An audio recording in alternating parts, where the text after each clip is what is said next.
Welcome back. Now let's take this particular package of a lady mechanic who will be interviewed just some months ago. We don't play him before, but for those who have never actually seen him, just watch this again.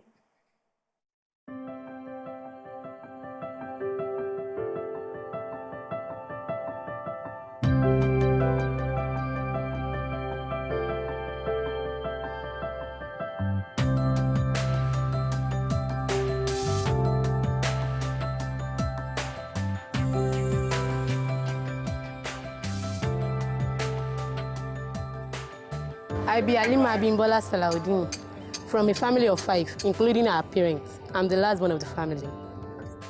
My state of origin is Lagos State. I went to Olabisi Onabanjo University and I graduated July 24, 2018. I studied psychology.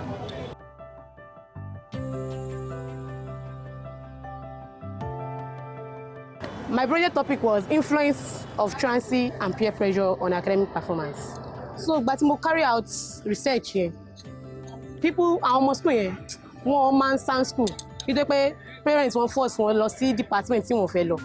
So this one is something you have passion for. But we want me want me more anything. But anyone me like to continue.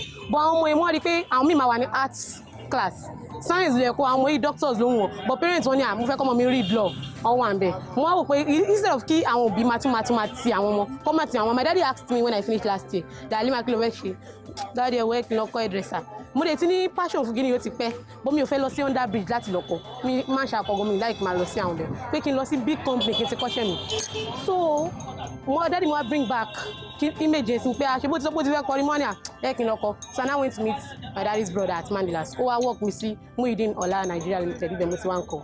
I don't know if I not study it's not my course. I started this year. Then mo ti mọ àwọn nǹkan tí mo lè ṣe. I know my ability. Mo ti mọ̀ tán but I'm still learning.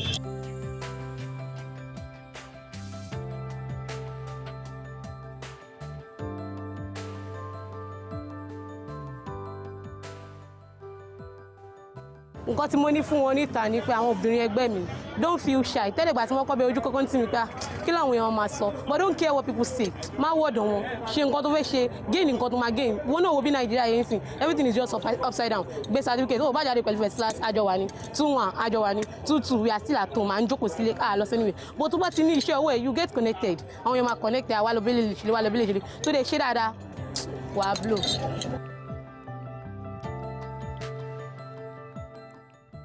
Àwọn èèyàn mọ̀ pé what a man can do a woman can do better nítorí pé ọmọ wá fún iṣẹ́ yìí èmi sì mo prefer kọkùnrin bá mi ṣe irun obìnrin ò mọ irun ṣe lójú tèmi tọkùnrin bá ti lè bá mi ṣe irun báyìí inú mi máa ń dùn so ní ìgbà tí mo ń kọ́ṣẹ́ ìgùn táwọn customers bá wa wọ́n máa tún láì pé kí wọ́n bá wọn ṣe nǹkan bí ìgbà tí mo ṣe máa ní ṣàlọ́dọ́ tí ọ̀gá ìbọn ń ṣe pé dúró mo kàn máa ń láì kó wa ní.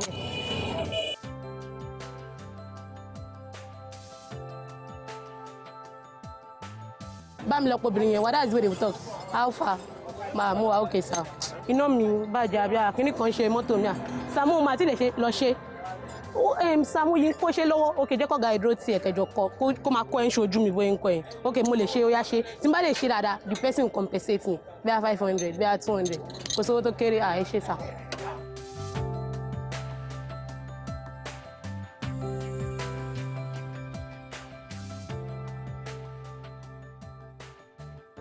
Challenges is normal. In life, you need to face challenges. You must. It's a must. Life go gallop me, go straight. So challenges, thing I'm go to become a so. Boy, bring me up, come as a orí ẹ̀ dàrú, kí n lo foul languages nílé wa. But what mo débẹ̀, wọ́n bẹ̀rẹ̀ sí máa lò mo ti lọ fẹjọ́ ọ̀gá sùn gan pé ẹ wo ẹ bá mi lọ sọ fún ọ̀gá tó ń kọ́ mi iṣẹ́ o wọ́n máa sọ mi pé orí mi ò pé I don't like that foul languages. So you need to use your brain, be wise. Tó bá ń kọ́ iṣẹ́ wa o.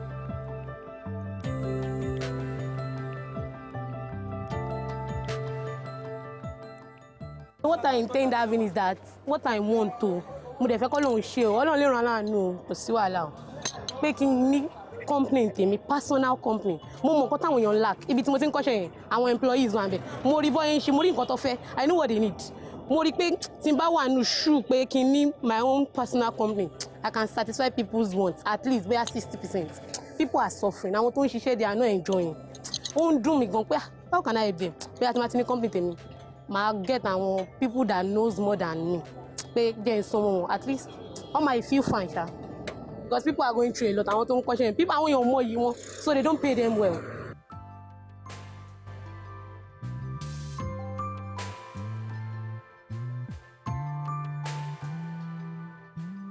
advice mi ká fi parí gbogbo nǹkan tí mo ti ń sọ látẹ̀ǹkan ni pé fún àwọn obìnrin ẹgbẹ́ mi àtọkùnrin ẹgbẹ́ mi everybody irun funfun ká má fi ṣiṣẹ́ ká fi irun dúdú ká fi ọ́zù ká fi ṣiṣẹ́ irun funfun ni ká fi gbádùn gbogbo iṣẹ́ tá a ti ṣe final kìíní tí mo ní fún wọn nìyẹn.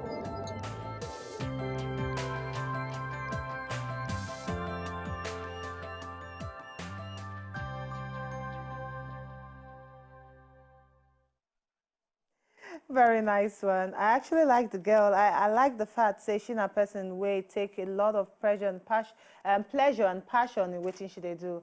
And she they come outside talk say, come on, yes, it's good say make you go school, but at least handwork they very, very important. If you don't just enjoy the video they want to just watch, make you sharply subscribe to our channel. Not darling.